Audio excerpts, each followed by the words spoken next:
Hello नमस्कार दोस्तों, कैसे हैं आप लोग। आई होप आप अच्छे होंगे और आशा करते हैं आपकी तैयारी आपने अच्छे तरीके से स्टार्ट कर दी होगी।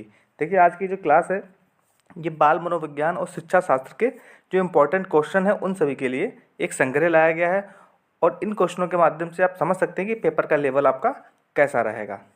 तो इम्पॉर्टेंट क्लास है, तो रीट के लिए तो इम्पॉर्टेंट है ही, इसके अलावा टेट सीटेट के लिए भी ये क्लास इंपॉर्टेंट हो जाती है। जो भी टीचिंग से रिलेटेड एग्जाम होते हैं तो उनके लिए भी ये क्लास इंपॉर्टेंट हो जाती है। तो देखिए, देर ना करते हुए वीडियो को स्टार्ट करते हैं। उससे पहले हमारी वीडियो को लाइक, चैनल को सब्सक्राइब और बेल आइकन की घंटी दबाना ना भूलें। तो चलिए देखते हैं अपना पहला क्वेश्चन कौन सा है। तो देखिए, जो पहला क्वेश्चन है, प्रश्न संख्या 1, निम्न में से कौन सा कथन विकास के बारे में सत्य नहीं है। हमको सत्य नहीं है बताना है, निम्न में से कौन सा कथन है। तो ये सभी कथन दिए गए हैं, इनके बारे में देखते हैं। तो विकास एक अंतःक्रिया का फल है। तो विकास अंतःक्रिया का फल है, बिल्कुल सही बात है। विकास एक व्यवस्थित श्रृंखला का अनुगामी है। तो विकास एक व्यवस्थित श्रृंखला का अनुगामी है, ये भी सही हो जाता है। विकास एक व्यक्तिगत प्रक्रिया है, तो बिल्कुल ये भी सही बात है। विकास विशिष्ट से सामान्य की ओर होता है, तो ये देखिए गलत हो जाता है। क्यों गलत है? क्योंकि विकास जो होता है सामान्य से कैसे होता है, विशिष्ट की ओर होता है, न कि विशिष्ट से सामान्य की ओर। तो हमको असत्य बताना है जो सत्य नहीं है। तो निगेटिव का आंसर कैसा होता है, निगेटिव होता है। तो option number D correct answer है। नेक्स्ट क्वेश्चन पे चलते हैं। अगला प्रश्न प्रश्न संख्या 2 देखेंगे। बालकों की सोच अमूर्तता की अपेक्षा मूर्त अनुभवों एवं प्रत्ययों के होती है, ये अवस्था कौन सी, हमको बताना है। तो देखिए, इसमें बात की गई है अमूर्तता की अपेक्षा। किसकी बात की गई है? मूर्त अनुभवों एवं प्रत्ययों की बात की गई है। तो ये जो मूर्त अवस्था होती है, जिसको हम 7 से 12 वर्ष की आयु में देखते हैं। कितने से कितने? 7 से 12 वर्ष की आयु में देखते हैं। देखिए, जिम पियाजे की 4 अवस्थाएं थी, तो उनमें वो तीसरी अवस्था थी। जो मूल संक्रियात्मक अवस्था थी, कौन सी थी? तीसरी अवस्था थी। वो 7 से 12 वर्ष के लिए होती है। तो ऑप्शन नंबर ए इसका करेक्ट आंसर हो जाएगा। इसमें मूर्त अवस्था पूछी गई है। तो देखिए, एक बार डिस्कस कर लेते हैं। जो अवस्थाएं थी 4, वो कौन कौन सी थी। पहली थी इंद्रियगामक, जो कि कितने से कितने वर्ष के लिए थी? जन्म से 2 वर्ष के लिए थी। उसके बाद जो दूसरी अवस्था थी वो कौन सी थी? प्री संक्रियात्मक या प्राक संक्रियात्मक बोलते हैं जिसको, वो थी 2 से 7 वर्ष के लिए। उसके बाद तीसरी थी मूर्त संक्रियात्मक, जो कि 7 से 12 वर्ष के लिए थी। और चौथी कौन सी थी? अमूर्त संक्रियात्मक, जो कि 12 वर्ष से ऊपर के लिए थी। तो इस प्रकार से देख सकते हैं चारों अवस्थाएं थी। तो इसमें हमको बात करनी है मूर्त संक्रियात्मक की। तो मूर्त संक्रियात्मक कौन सी अवस्था थी? तीसरी अवस्था थी, जो कि 7 से 12 वर्ष के लिए थी। अगले क्वेश्चन पे चलते हैं। देखिए, अगर आप वीडियो को डिटेल में देखना चाहते हैं तो प्लेलिस्ट में जाके देख सकते हैं।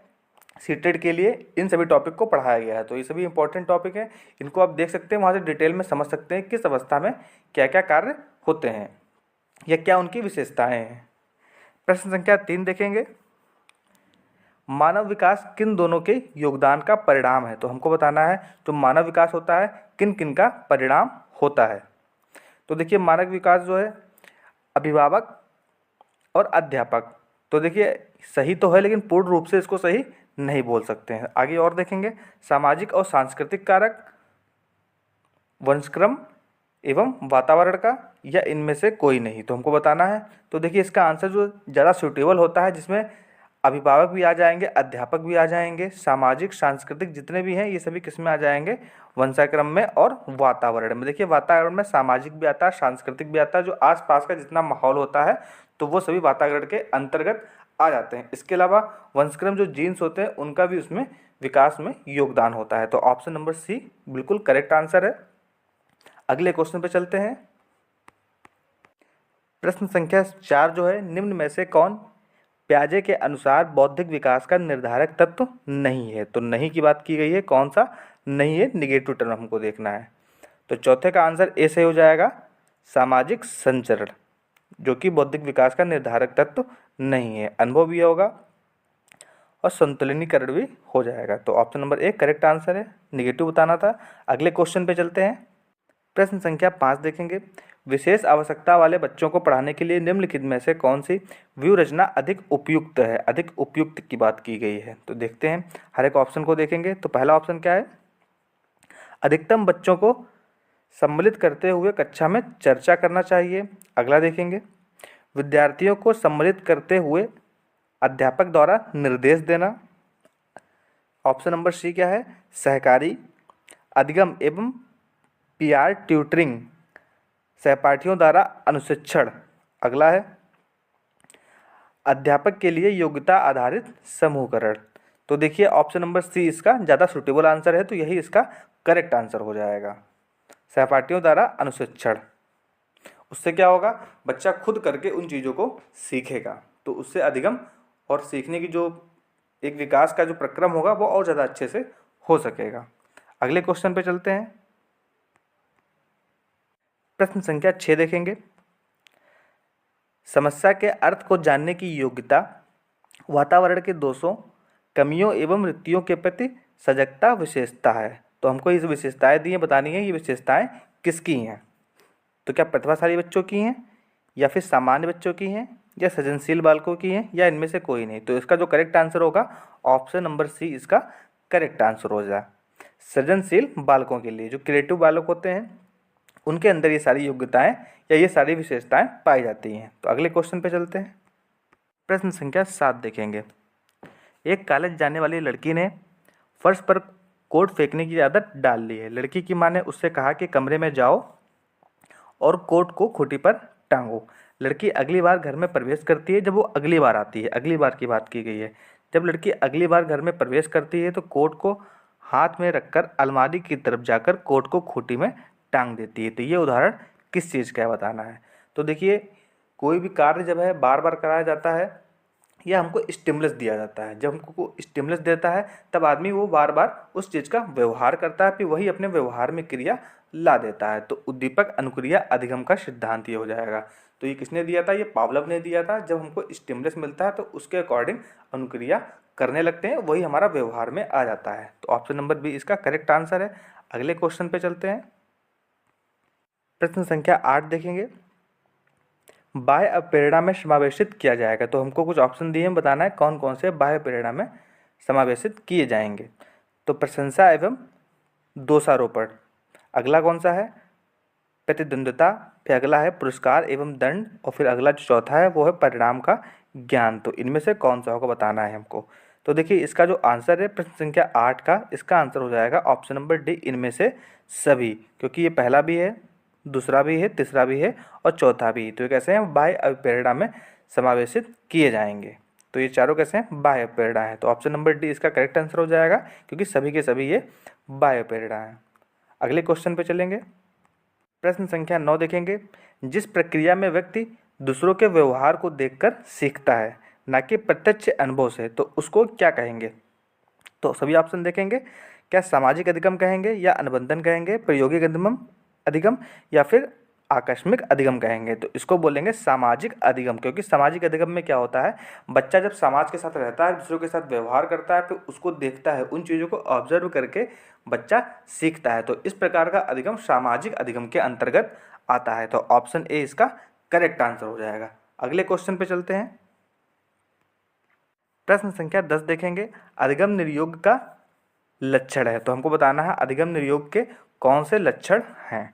तो भागने की प्रवृत्ति होना, अशांत ऊर्जावान विध्वंसक होना, या फिर अवधान संबंधी बाधा विकार, या अभिप्रेरणा का अभाव।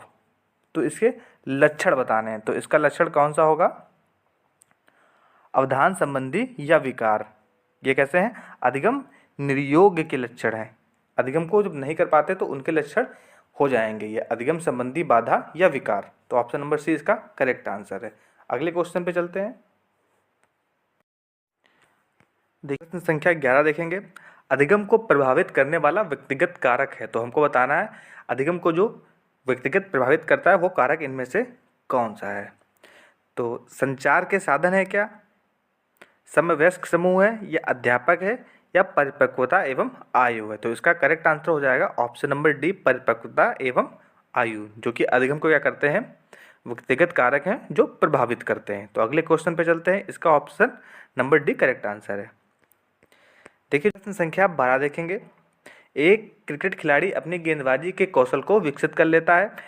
पर ये उसके बल्लेबाजी के कौशल को प्रभावित नहीं करता है, इसको कहते हैं। तो इसको क्या कहेंगे? उसने जब अपनी गेंदबाजी के कौशल को विकसित कर रहा था, लेकिन उसके दौरान उसका जो बल्लेबाजी का कौशल था उसमें कोई प्रभाव नहीं पड़ा है। तो इस प्रकार के जो प्रक्रिया है उसको क्या कहेंगे? तो विध्यात्मक परीक्षण अंतरण बोलते हैं, या निषेधात्मक परीक्षण अंतरण बोलेंगे, या शून्य परीक्षण अंतरण बोलेंगे। देखिए उसमें किसी भी प्रकार का प्रभाव नहीं पड़ा है, तो इसको क्या बोलेंगे? शून्य परीक्षण अंतरण, क्योंकि उसने जो अपना कौशल विकसित किया गेंदबाजी के संदर्भ में किया था, तो बल्लेबाजी पे कोई प्रभाव नहीं पड़ा, तो इसको क्या बोलेंगे? शून्य परीक्षण अंतरण। तो ऑप्शन नंबर सी इसका करेक्ट आंसर है।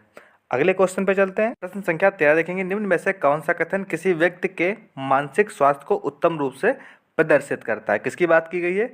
मानसिक स्वास्थ्य की, तो उत्तम रूप से प्रदर्शित करता है। तो सभी ऑप्शन देखेंगे, पूर्ण अभिव्यक्ति, संगतीकरण, सामान्य लक्ष्य की ओर निर्देशन। तो बिल्कुल सही बात है, मानसिक विकारों का न होना, तो ये भी सही है, जो कि किसी भी व्यक्ति के मानसिक स्वास्थ्य को प्रदर्शित करेगा उत्तम रूप से। अगला है व्यक्तित्व के कारकों से मुक्ति, तो ये भी सही है, तो ऑप्शन नंबर डी इसका करेक्ट आंसर हो जाएगा। तो इनमें से सभी। अगले प्रश्न संख्या 14 देखेंगे, फ्रायड, प्याजे और अन्य मनोवैज्ञानिकों ने व्यक्तित्व विकास की विभिन्न अवस्थाओं के संदर्भ में व्याख्या की है। किसके संदर्भ में बात की गई है? व्यक्तित्व विकास की बात की गई है, परंतु प्याजे ने, तो हमको बताना है इनमें से कौन सा कथन प्याजे का है। तो प्याजे ने क्या कहा है? कहा है कि विकास की अवस्थाएं वातावरण से निर्धारित होती हैं। क्या ये कहा है? अगला देखेंगे, कहा है कि शैशवावस्था के ही अनुभव ही अधिक प्रभावित करते हैं, बाकी अवस्थाओं के सीमित प्रभाव होते हैं। तो ऐसा क्या कहा है?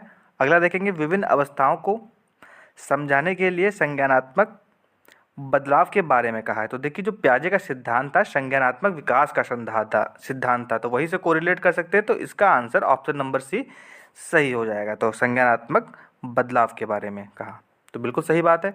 अगले क्वेश्चन पे चलते हैं। देखिए जो अगला क्वेश्चन है प्रश्न संख्या 15, गिलफोर्ड ने अपसारी चिंतन पद का प्रयोग किसके समान अर्थ में किया है? हमको बताना है। तो बुद्धि, सृजनात्मकता, बुद्धि एवं सृजनात्मकता, तो इसका आंसर हो जाएगा ऑप्शन नंबर बी, सृजनात्मकता। तो ऑप्शन नंबर बी बिल्कुल करेक्ट आंसर इसका है। अगले क्वेश्चन पे चलते हैं। प्रश्न संख्या 16 देखेंगे, निम्न में से कौन सा कथन रुचियों के बारे में सत्य नहीं है? तो हमको असत्य कथन ढूंढ के बताना है जो कि सत्य नहीं है। तो निगेटिव का निगेटिव आंसर होगा, तो इनमें से देखेंगे कौन सा निगेटिव है। तो रुचियाँ जन्मजात और अर्जित होती हैं, तो बिल्कुल सही बात है, रुचियाँ जन्मजात होती हैं और अर्जित होती हैं, लेकिन हमको निगेटिव बताना, तो निगेटिव ढूंढना है। रुचियाँ समय के अनुसार बदलती रहती हैं, बिल्कुल सही बात है। जीवन के साथ जैसी जैसी आगे प्रक्रिया होती है, जैसे विकास होता रहता है, तो हमारा इंटरेस्ट होता है चीज़ों के बारे में बदलता रहता है। अगला है, रुचियाँ योगात्मक एवं अभिक्षमताओं से संबंधित नहीं होती हैं, तो ये भी सही बात है। अगला है, रुचियाँ व्यवहार में आकर्षण और विकर्षण के प्रतिबिंब नहीं है, तो देखिए ये गलत हो जाएगा, यही निगेटिव है, तो निगेटिव का निगेटिव आंसर हो जाएगा। देखिए जो हमारा रुचियाँ होता है, रुचियों से जो व्यवहार होता है उसी के अकॉर्डिंग हम बता सकते हैं कि हमारा किसके तरफ रुचि है। तो जिसके तरफ रुचि होगी वहाँ से हम आकर्षण करेंगे, जिधर रुचि नहीं होगी वहाँ पे हम विकर्षण करेंगे। तो बिल्कुल ये गलत हो जाएगा कि प्रतिबिंब नहीं है बोला, इसलिए ये गलत हो जाएगा। तो निगेटिव का निगेटिव आंसर है, इसलिए 16 का डी सही हो जाएगा। अगले क्वेश्चन पे चलते हैं।